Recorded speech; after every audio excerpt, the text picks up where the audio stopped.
Okay, so it's a very exciting day for me today. First of all, I've been for weeks trying to get my hands on, like many other people, trying to get my hands on a NES, a Nintendo Entertainment System, a Classic Mini. So anyway, I went into work today and my colleague, Jen, gave me this bag. Inside it, it's not quite, it is a classic for sure, but it's of course, an original NES with the old video out, RF cable, no HDMI or anything. At least that bit opens. So anyway, it was quite a nice surprise to have that. I got a controller, power supply and a gun, so I was really impressed with that. And then lo and behold, later on in the day I managed to get the last one from Argos, which is like a kind of like store that we've got in the UK. So I've actually got this. We've probably seen lots of unboxing videos, but I really just wanted to kind of compare. The box is actually smaller than the home machine, the old machine. So I found that quite interesting.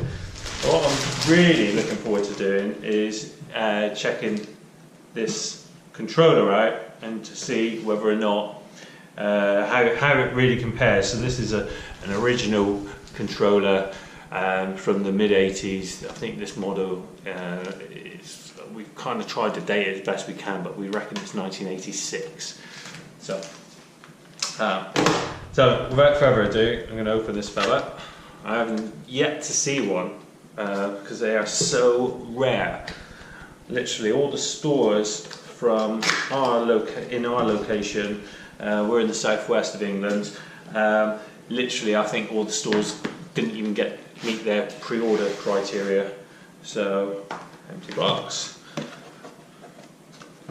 Again, that won't fit in there. Okay, so some lovely instructions. Am I going to open it? No. 300 Nintendo Platinum points. I'm not opening that anyway.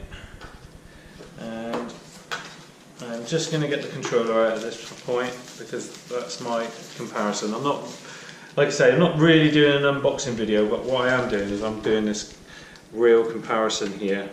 So size for size, absolutely identical. So have a closer look at the print here. I don't think I can tell the difference. I would say there is no difference whatsoever. Obviously the pins are different. The weight is the same.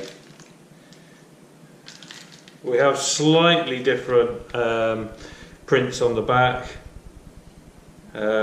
We've got the classic Nintendo logo here without the circle around it on the original. And on this one it says Nintendo controller, so it is different. And then it's got the new kind of marks, international kind of like marks to tell you what kind of plastic it is and everything, I think. Made in Germany, this one, the new one that is. Screws, identical size and in identical location. All the notches in the plastic are the same. So yeah, I think they probably used the original moldings or copies of the original moldings for this. The buttons, obviously this has been used for a long time. All feel the same. That's the best news for me. You can't just do it when you're doing it on emulation. So I would say this is the best way. I know it's kind of like a Linux emulation as such, it's not the real thing.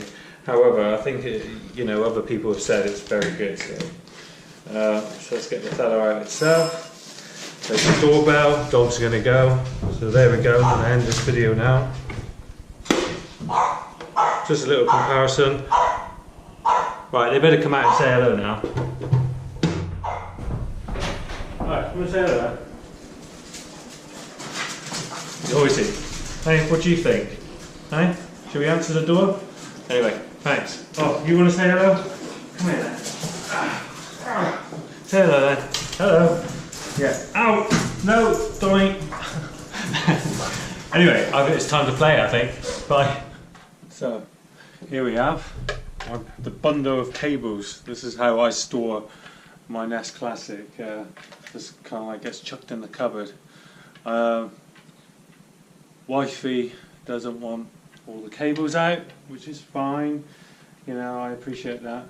The good news is, on the front of my amp, I've got a HDMI and a USB. So it makes it really easy to connect. So let me just grab the HDMI cable and the USB cable, and I'll connect it up. Now, there's been a lot of talk about the shortness of the cables, and I just kind of like picked up a couple of extension cables. Can't get hold of a second Classic controller for love or money. I mean, it's hard enough to get the NES Classic, let alone an extra controller. So that's currently plugged into player 2. I don't know why. I'm going to plug that into player 1 because I do prefer playing with that. But I'm using a Wii U controller, one of these, as player 2.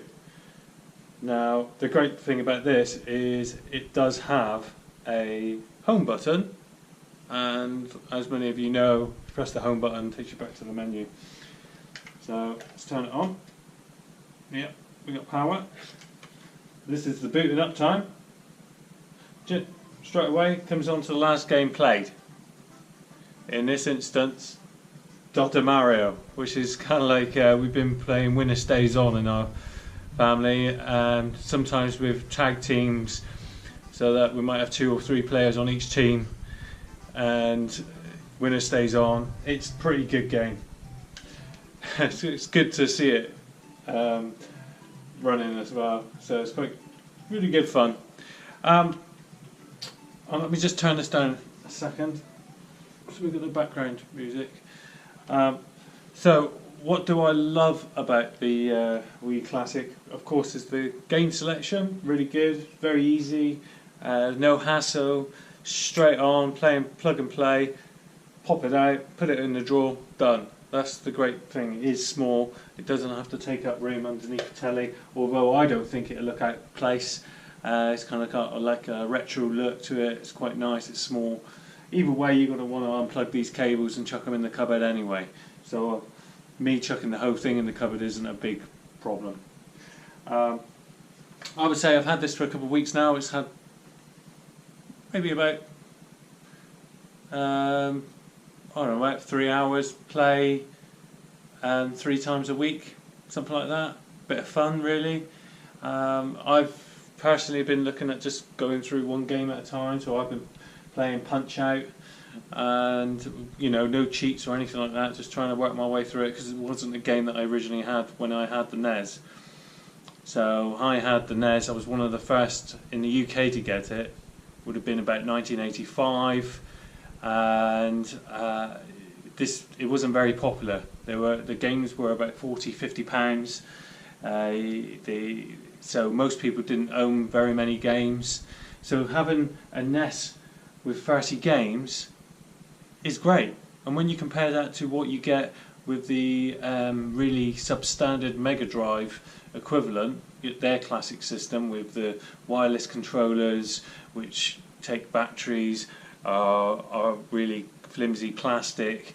The games, although it has 80, aren't really Mega Drive games. And I think the selection of games on this is good. Yes, you can add cartridges. Yes, you can you can't download more, and that's been some of the complaints about this machine. But I think that's an authentic measure of what most people's NES experience was, i.e. they didn't have more than 30 games anyway. I mean, it's very rare. I mean, I had the system from 1985 to 1989/1990 where the house burglary and the insurance paid for me to have a replacement, but I didn't go for a replacement. I ended up buying a newer system, and I think at that time, over a 4 or 5 year period, I only actually acquired about 9 games, which was quite a lot, because if you think how much they were, and I was a teenage boy anyway, so I was like paying for it out of my pocket money, hard-earned pocket money. Yeah, so I just love the authenticity of this. I think they've done an absolutely grand job, and that's why they're selling out. I think, you know, the fact that it's HDMI is good. What it has done, it's led me to do something that I didn't expect would happen. The other NES that you've seen, I've purchased from USA a HDMI modification. It's being done professionally in the UK, and that's going to cost me a little bit to get done. And I've bought an EverDrive. I'm not going to be collecting cartridges, but I just thought to myself it would be nice to have a large collection of games that I want on a NES through HDMI, and have it as like a part of my setup now, because I really think I've really enjoyed it. The playability of these games, the simplicity, I think they're so good, and it's been absolute great to see my daughter, who's 23, enjoying them. She obviously wouldn't have remembered them, and she's never played any of these games before. My son, who's 18, he's been playing them. We've all had a bit of fun with these games, so I think it's for all generations. It's one of those things I can actually play, and sometimes better than them, which is kind of like, give them a bit of practice and they always beat me, but generally speaking I beat them first time, so that's always kind of like a kudos for dad kind of thing, you know. So yeah, absolutely love it, and this isn't really a review, it's just kind of like some of my thoughts really. Going back to the main menu, some people kind of like been going on about the display and all that. I really stuck it on pixel perfect and left it like it. I haven't really tested or tried anything else. I'm not one for scan lines. I think if you kind of like stretching it or anything like that, what happens is you get a bit of some kind of like weird effects when you're scrolling. So I've just stuck it on pixel perfect, and it just looks fine. You know, I've been really enjoying the system. If you were going to pick criticism, you could say it would be nice to have certain things where you can update things, maybe an online option or something like that. Now, interestingly, the hardware inside this is more powerful than a Wii, so it could do a lot more. Now, what I would like to see Nintendo do is perhaps do a second edition, maybe not with the NES, but the Super NES, or as the Americans call it, NES. So I would like to see a Super Nintendo version, Super Famicom version. That would be interesting.